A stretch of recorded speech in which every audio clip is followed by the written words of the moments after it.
Son-in-Law of Discord by Disney Fanatic 2364. Chapter 15. Reveal. So is it true that changelings came from a magic bug-eating tree? Moonbeam asked Mothball as they leaned on the deck rail. Nah, Mothball said, waving his hoof. Mother just tells that story to scare ponies. Then where do they come from? Screwball laughed and patted her on the head. You'll find out when you're older, kid. They'd been flying for a while now with Twilight at the head of the ship. She had cast a spell to bind the brush to the ship so that it could pull it along. It seemed to have the heart's trail, as it didn't point below deck.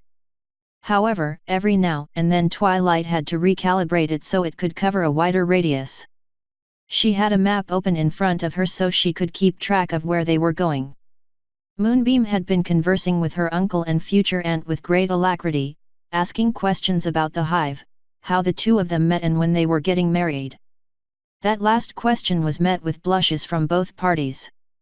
As they passed over the Drakenridge Mountains, Moonbeam leaned over the rail and gazed down at the landscape in wonder. Wow! She shouted. I've never seen Equestria from above. What a view! Careful, Mothball warned. Don't lean too far. Suddenly, a gust of wind came and blew Moonbeam's cap off her head. My hat! She cried. She reached out her hoofs to grab it, but all that did was cause her to fall over the rail. Mothball caught her in time and Screwball used her magic to bring the hat back. Don't worry, I got it, she assured the filly. What did I tell you? Mothball said as he brought his niece back on deck. You should really be more. He trailed off when he caught sight of her horn and tilted his head curiously at it.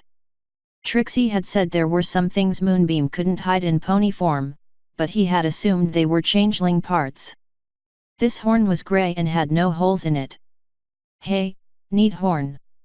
Screwball complimented. Oops! Moonbeam exclaimed. She grabbed her hat and was about to put it on when she paused. Wait! You think it's neat? Of course. Very unique. Twilight, who had overheard Screwball's praises, turned her attention away from her map and went to examine Moonbeam's horn herself. How peculiar, she marveled. I've never seen a unicorn horn, let alone a changeling horn, that was a different color from the rest of the body. Is this a part of your disguise? Moonbeam hung her head. Not really. It's always there. But it's perfectly solid and straight. Very unusual for a changeling. I think it rocks, Screwball declared. Moonbeam smiled. Really? You don't think it's weird? Have you seen my eyes? Besides, what makes you weird also makes you special. This filled the filly with a great confidence that made up her mind on something she'd been thinking about all day. Well, if you think this is cool, wait until you see this. She sat down and tried to pry off her boots with her magic, but they were stuck again. She looked up at Screwball. Can you lend me a hoof? The chaotic pony nodded and the boots popped right off. Twilight gasped in amazement. Are those hooves, Cloven? That's not all. Get a load of this. As she began to slide off her pants, her mother was coming up the stairs. Trixie gasped when she saw her daughter stripping down, already more than half out of her disguise. Moonbeam, stop! Startled, the filly looked up and accidentally tore the pants down the rear. Her tufted tail flicked out for everyone to see. This was the most surprising discovery for the adults, who all gasped. Trixie quickly moved in front of her daughter and tried to block her from view. Don't look! She cried. Mom, it's okay, Moonbeam tried to say. Look away. There's nothing to see here.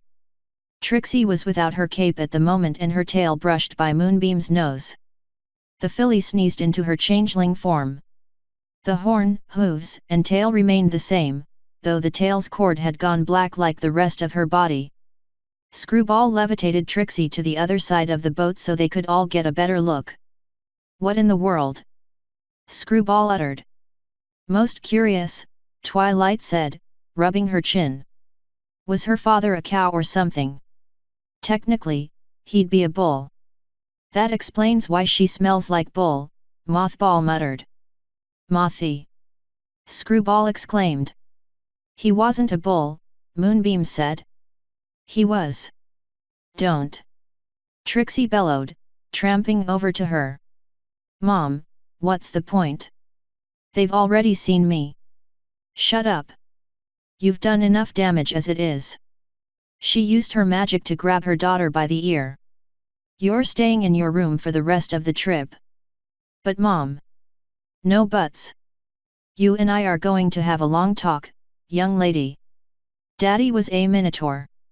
Trixie shrieked and dropped her. She glanced around nervously at the other adults. Mothball had his nose scrunched and Screwball had her brow raised. A minotaur? She said with a smirk. Well, Twilight shrugged, that's one I've never heard before. Trixie blinked. That doesn't weird you out? Girl, Screwball said, narrowing her eyes. I'm half dragon equus, I'm getting married to a changeling, my brother's best friend is half dragon, one of my best friends prefers other mares to stallions. Unconventional romances aren't exactly new to us. See? Moonbeam huffed. Trixie looked at everyone and sighed in defeat. There was no point in hiding now. Yes, Moonbeam's father was a minotaur. Screwball tapped her chin. By any chance was this minotaur named Iron Will? Trixie looked up in shock. Yes. How'd you know? Just a hunch. He helped my mom become more assertive. He was this big, tough guy, kinda show-offish, always referring to himself in the third person. She trailed off in thought. Yeah, I can sort of see it. I told you they'd be okay with it. Moonbeam exclaimed as she stretched out her hooves. Now I don't have to wear those stupid pants and boots anymore. I still like that hat though. I hear ye, Screwball giggled as the cap floated onto the filly's head. Come on, Uncle Mothy. Wanna see my room light up? She grabbed his hoof before he could reply. Trixie looked on in bewilderment. So, Screwball whispered smugly. What was it like sleeping with a minotaur? The unicorn scowled. I am not answering that. Oh, come on. Screwball called as Trixie stomped away. We're future sisters-in-law. We're supposed to share embarrassing stories. Asterisk. Mantis continued to pay vigil to Chrysalis as she lay in bed, patiently awaiting the end. She seemed to grow paler by the minute, and her eyes were so clouded, one would think she had gone blind. It wouldn't be long now. Arachne had barely been bedridden for a day before she passed. It's quite amazing how long you've lasted, Mantis accidentally said aloud. Her head snapped towards him. What? He jumped back. Sorry, Your Majesty. It's just that your mother didn't even last a day when she... You must be more resilient. Chrysalis looked down at herself. I think I know why. She gestured for him to lean closer. My heart, she whispered. The nurse changelings said the royal illness makes its way to the heart. That's why I'm not gone yet. The general's eyes widened. So, if the sickness never reaches your heart, does that mean, you'll live? Maybe. But with no cure, I'll be in a state of endless suffering. She sighed. That means there's only one thing to do now. She pulled him closer. Mantis, go to the vault. The general's eyes fluttered in shock. My queen. Go to the vault. Bring back my heart. You're the only one I trust with it. He stared at her for a long moment and nodded slowly. She released him and he saluted. I won't fail you, my queen. You can't go alone, she said before he could march away. Take Akari and Bombus with you. His jaw dropped. Bombus. You know what you need to enter the vault. Yes, but Bombus. Akari, I understand, but Bombus. Please. She groaned. He's been trying to cheer me up all day. The door swung open and the topic of their discussion hovered in the doorway with a bowl of green blob in his hooves. "Look, Your Majesty!" the lieutenant chirped. "I made you a snot fudge sundae. Using my own mucus." Chrysalis gritted her teeth at the general.